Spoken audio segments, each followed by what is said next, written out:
data analytics, communication, change management, strategy, processes, cross-cultural relationships, product management, cost and quality management. I think that's the complete business. Yeah. Well, ladies and gentlemen, he's a senior manager technology with Thomson Reuters. Please give a huge round of applause for Krishna Mohan. Along with him, we also have another gentleman. He has over 15 years of experience, 15 years of rich experience in the field of consulting, technical project management and delivery. He has extensively worked on customizations, extensions, and interface, including B2B and RN, and has experience in managing delivery on implementation, upgrade, rollout, and production support projects. His expertise lies in the areas of analytics, problem solving, troubleshooting, along with hands-on technical and functional knowledge in Oracle, EBS, SCM modules. Ladies and gentlemen, he is the technical supervisor at Arrow Electronics. So, please put your hands together for Nitin Hosurkar. Thanks a lot for coming. Right after lunch, I know you may have to hurry it up and then finish your lunch just to get in time for this talk. Nitin and I just completed a one-year program in business analytics at Great Lakes. As part of the requirement for the course, we had to complete a capstone project, and this is the one we chose, primarily because we wanted something where we can implement as much of what we learned into the project, and second thing is we wanted to be as lost as possible, and we succeeded in it. So, predictive analytics in legal. So, okay. Now, let me give you some background of why we talk about analytics and legal, something which you normally don't associate easily with.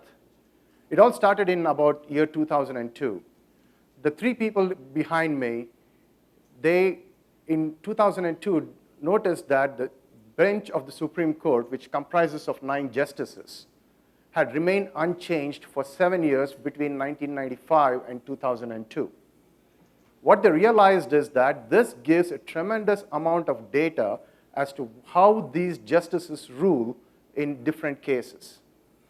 They thought, why not we use this corpus of data and be able to build some predictive models that can predict whether the Supreme Court is going to confirm the ruling of a lower court, or are they going to reverse the ruling of a lower court? That is how it all started. Eventually, they built models like this, which said, okay, this is what the prediction is going to be. But they had to validate that against the experts in the field of legal. So what they did is they assembled a team of experts, legal experts, from all over the country who understood the Supreme Court and the rulings and the different cases that are ahead in the coming year. They asked these experts to predict each one of those cases. And they compared those cases or those predictions against what their models predicted. What you can see in there is that the model predicted with 75% accuracy, whereas the experts were able to predict only with 56% accuracy. A big, big, big win for analytics in legal. That is something which clinched the fact that analytics has a role in the legal world. So when we were trying to pick a project for our capstone project, this is something that appealed to us. So now we said, okay, what are we going to do next? For those who are not very familiar with the US court system, here is a brief 30-second introduction. Just like in India, the cases that reach the Supreme Court comes through different channels. They can either come through the state Supreme Court or what we consider as the state high courts, or it can come through some of the several federal courts. The one that we thought about concentrating was the US Court of Appeals. For a large number of cases, the Supreme Court takes up only 1% of the cases that come in front of it, as compared to 41% that the Supreme Court of India accepts. So the Court of Appeals becomes the last resort for many, many, many of the cases. So what we did was we looked at what can we do in this particular space. To just give you a little further more introduction as to what this Court of Appeals is all about, in the United States court system, there are 13 courts of appeals, or as they are popularly known as, the circuit courts. And these are the different geographies that they cover. Amongst those, what we decided is that, okay, let us try to define what our problem statement is, which is primarily to predict what the outcome of these Court of Appeals is going to be. The big difference being that the models that were built by Professor Katz and others was about a binomial outcome. So they used extensively logistic regression and techniques like that. What we had in front of us was that it had 11 different outcomes from the Court of Appeals. Could we build a model that can predict the outcome of the US Supreme or the US Court of Appeals? That is the challenge that was ahead of us. What did we base it on? We thought like, okay, let's look at the basic characteristics of the case. Let's look at the participants, the nature of the case, and then also who the judges were. We thought these are primarily the factors which would eventually influence the outcome of a case. This was our hypothesis. What did it turn out to be true? From here on, we started hunting for data. How we did it, what happened to it, my friend Nitin is going to talk about it for a few minutes. So next few slides, I'll take you through how we source the data, what kind of data prep we did before we ran the actual model.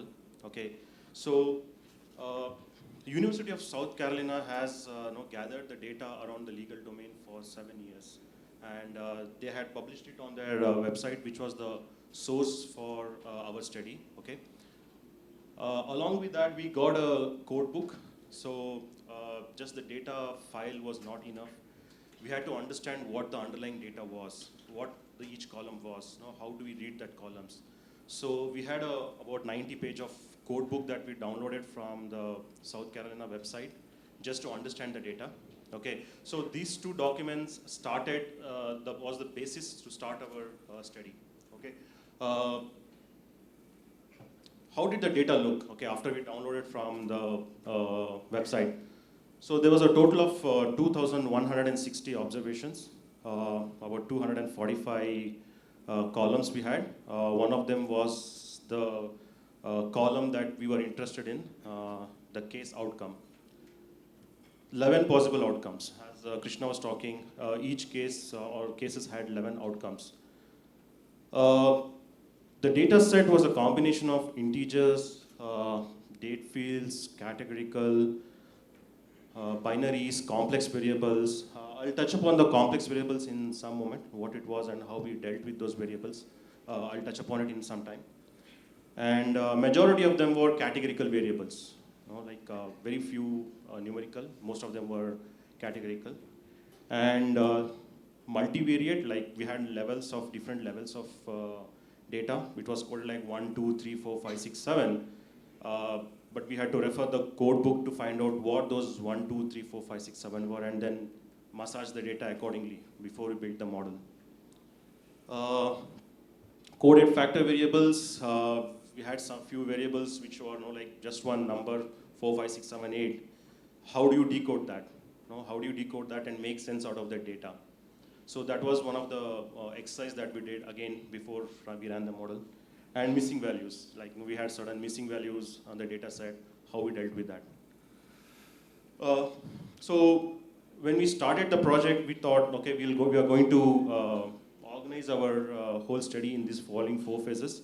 Data prep, where we'll get the data, we'll massage the data, we'll prepare the data for the analysis, then do the data prep, and then run the final model. Okay.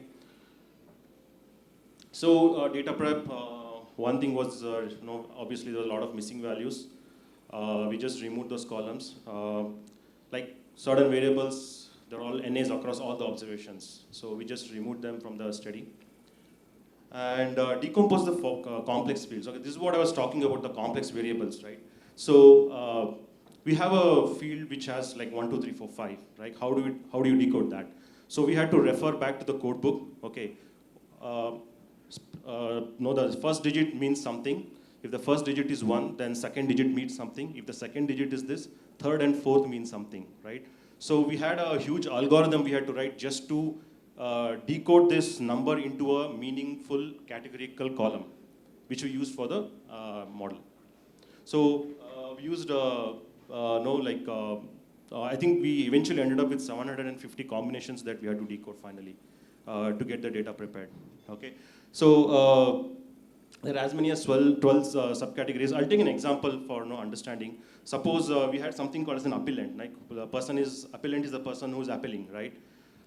If it is 1, 2, 3, 4, 5, 1 means he's a person, no? He's like a natural person he's a personal, right? If it is 2 means it's a corporate. If it's 3 means it's a bank. Or if it's 4 means it's a maybe a tax, something like that. Those that we had to read each of them and then decompose the whole data. Okay, so this was one phase, and change the column names. Obviously, by looking at the data set, we didn't understand what these columns were. But to build the model, we needed a proper description to those columns, so we just changed the names as per what we understood, and changed levels from numbers, which I already explained. This graph, which you're seeing here, actually, there were 11 levels that we talked initially, right? 11 outcomes of the case. Those 11 outcomes, if you see the 5 outcomes, 5 case treatments, were actually constituting 88% of the entire data set. Remaining 12% were distributed in the remaining 7 outcomes. So what we did is we reduced the number of levels, the similar case outcomes, we reduced it to 5 levels eventually, or 6 levels. So 11 levels, whatever like a similar case treatments, we reduced that to 5 or 6 outcomes, and then finally we built the model for that. Okay. Again, I told there were 244 columns. We dropped, it became 200 columns. But we thought it would be nice if we can represent the data in certain categories, right?